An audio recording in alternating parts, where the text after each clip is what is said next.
tidak adil. Tidak berpihak ke rakyat. Padahal logonya ya timbangan itu Keadilan. tidak berat sebelah. Tapi timbangan ini berat kemana? Dengan ibu siapa Bu? Izin apa Bu? Desi. Cuma itu sebetulnya yang masyarakat awam nilai ini kan negara hukum. Hukumnya berlaku untuk semua. Tapi faktanya yang dipertontonkan ini oleh negara di jutaan rakyatnya ada ketidakadilan. Kalau dia nggak adil penanganannya, ini menyangkut akhlak. Makanya Habib Rizik perlu revolusi akhlak. Dari tidak adil menjadi adil. Saya menanggapi sedikit ya. Setuju. Ya kan? Dari perlakuan terhadap kelompok satu dengan yang lainnya berbeda menjadi kesamaan hukum. Geger, Indonesia adalah negara hukum. Namun faktanya yang dipertontonkan oleh negara kepada rakyatnya adalah ketidakadilan.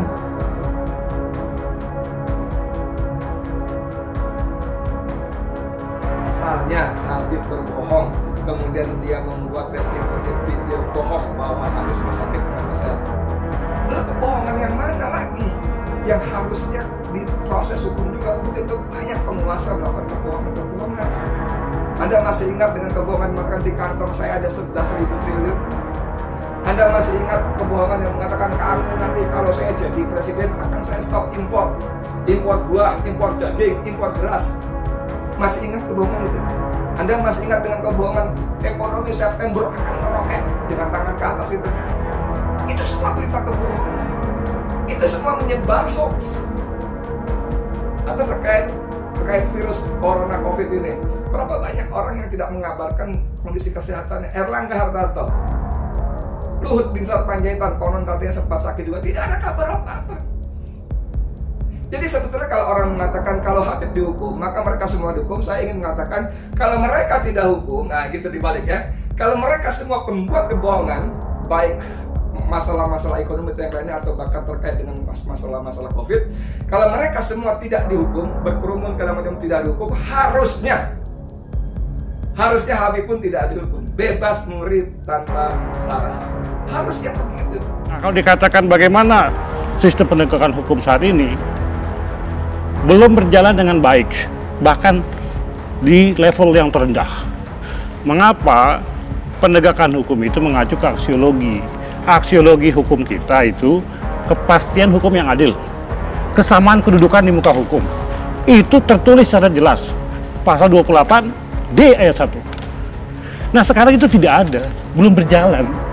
Begitupun demokrasi, hak asasi manusia, persekusi, kriminalisasi, itu demikian berat.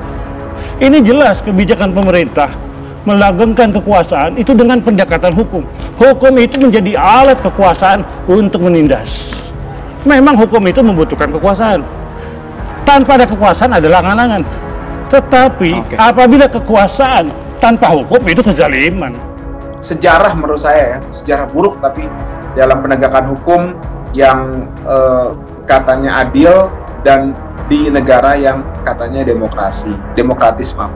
Seperti itu, demokrasi Pancasila. Ini sangat-sangat melukai rasa keadilan menurut hemat kami dari tim kuasa hukum, dan juga kami sangat-sangat menyesalkan baik dari tuntutan maupun vonis majelis hakim yang jauh sekali dari rasa keadilan dan sangat melukai nurani keadilan dari masyarakat. Anda bisa bayangkan nggak, begitu sembrononya, begitu cerobohnya majelis hakim seperti mengejar target tayang, sehingga orang yang tidak hadir, saksi ahli forensik itu tidak hadir di persidangan, tapi menjadi bagian dari amar putusan, menjadi bagian dari pertimbangan ketika majelis hakim memberikan vonis 4 tahun penjara kepada Habib. Anda bisa bayangkan sesuatu yang tidak ada. Ahli forensik tidak hadir, saudara, tidak hadir, tapi dijadikan alasan, salah satu alasan bahwa berdasarkan keterangan ahli forensik, majelis hakim memutuskan vonis 4 tahun penjara. Dan enggak? Ini kita mau menyebutnya apa? Apakah, mohon maaf, mereka yang S1, S2 hukum itu, ya, ada yang pangkatnya sudah 4D, bahkan itu udah puncak sekali, udah 4D itu udah hampir tidak pernah, hampir tidak ada, bisa sedikit orang sampai 4D. itu bisa berlaku seperti ini untuk nasib yang berkaitan dengan nasib orang lain. Bahkan ada adegan di pengadilan itu bahwa melepaskan orang bersalah jauh lebih baik daripada menghukum orang yang tidak bersalah. Membebaskan orang yang bersalah tidak dihukum lebih baik daripada menghukum orang yang tidak bersalah. Dan ini dilakukan oleh majelis hakim dengan bangunan konstruksi amar putusan yang luar biasa ngawurnya, luar biasa sembrononya, luar biasa cerobohnya. Mengenai kebohongan yang menimbulkan keonaran serius gitu kan, yang benar serius itu. Nah ini juga tidak ada yang mempermasalahkan dan tidak ada yang dipidana gitu. Dan yang terakhir nomor 5 yang perlu saya garis bawahi adalah hakim menjelaskan kata keonaran itu tidak berdasarkan KBBI itu loh, Kamus Besar Bahasa Indonesia seperti itu. Jadi pedomannya itu tidak mengacu ke situ gitu, tapi mengacu ke pendapat ahli. Kalau dari penjelasan yang kalau saya tidak salah tadi tangkap ya dari pendapat ahli yang diajukan oleh jaksa, menurut saya ahli bahasa ini menurut saya luar biasa membahayakan ya,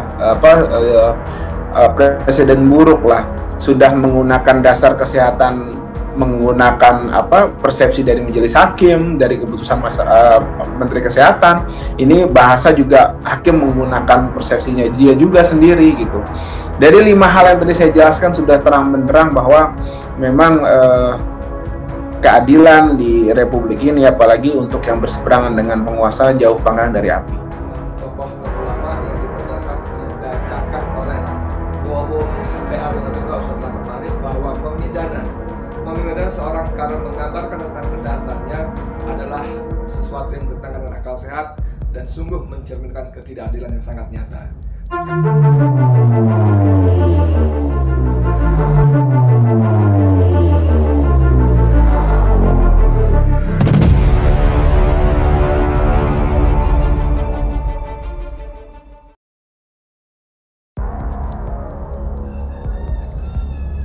Wakil Ketua MPR RI Hidayat Nur Wahid mengkritisi vonis 4 tahun terhadap Habib Rizik Syihab dalam kasus tes swab di RS Umi Bogor. Menurut HNW, vonis tersebut sebagai putusan yang tidak memenuhi rasa keadilan umum dan harapan tegaknya hukum berkeadilan. Wajar bila HRS menolak dan menyatakan banding atas vonis hakim, karena khalayak awam hukum pun bisa menilai adanya ketidakadilan dalam vonis tersebut dan ketidaksesuaiannya dengan fakta di lapangan soal kebohongan dan fakta tidak terjadinya keonaran akibat pernyataan HRS, ujarnya dalam keterangan Jumat 25 Juni 2021. HNW mengkritik pertimbangan Majelis Hakim Pengadilan Negeri Jakarta Timur bahwa HRS terbukti berbohong atas swab tes antigen yang dilakukan sehingga menimbulkan keonaran. Saksi ahli di bawah sumpah menyatakan bahwa pernyataan HRS bukan kebohongan. Berbeda dengan vonis hakim, ternyata tidak pernah terbukti bahwa setelah dipublikasikannya pernyataan HRS kemudian terjadi keonaran di masyarakat. Terjadinya keonaran di masyarakat justru akibat dakwaan jaksa kepada HRS yang mempersoalkan imam besarnya HRS, ujarnya. HNW menilai semestinya aparat penegak hukum dan pengadilan juga memberikan sanksi kepada beberapa menteri yang di awal masa pandemi COVID-19 menyampaikan informasi yang tidak sesuai dengan kebenaran. Dia mencontohkan menteri yang menyebut COVID-19 tidak akan masuk ke Indonesia karena iklim tropis membuat virus tersebut mati. Dia mencontohkan himbauan menteri terkait masyarakat yang tidak perlu mengenakan masker karena masker hanya untuk orang sakit. Selain itu, dia juga mencontohkan masyarakat Indonesia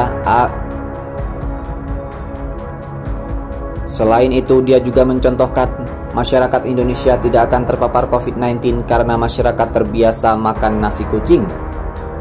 Pernyataan itu tidak sesuai fakta. Bahkan karena menyepelekan COVID-19 sehingga penanganan atasi virus ini tidak serius dan terprogram sejak awal. Ini mengakibatkan keonaran nasional yang menimbulkan korban jiwa, ekonomi, dan sosial politik. Lalu, mengapa mereka tidak terkena sanksi hukum? Apalagi sampai ditahan dan dimajukan ke meja hijau, tambahnya. Wakil Ketua Majelis Syuro Partai Keadilan Sejahtera atau PKS ini juga menilai beberapa kejanggalan dalam vonis hakim tersebut.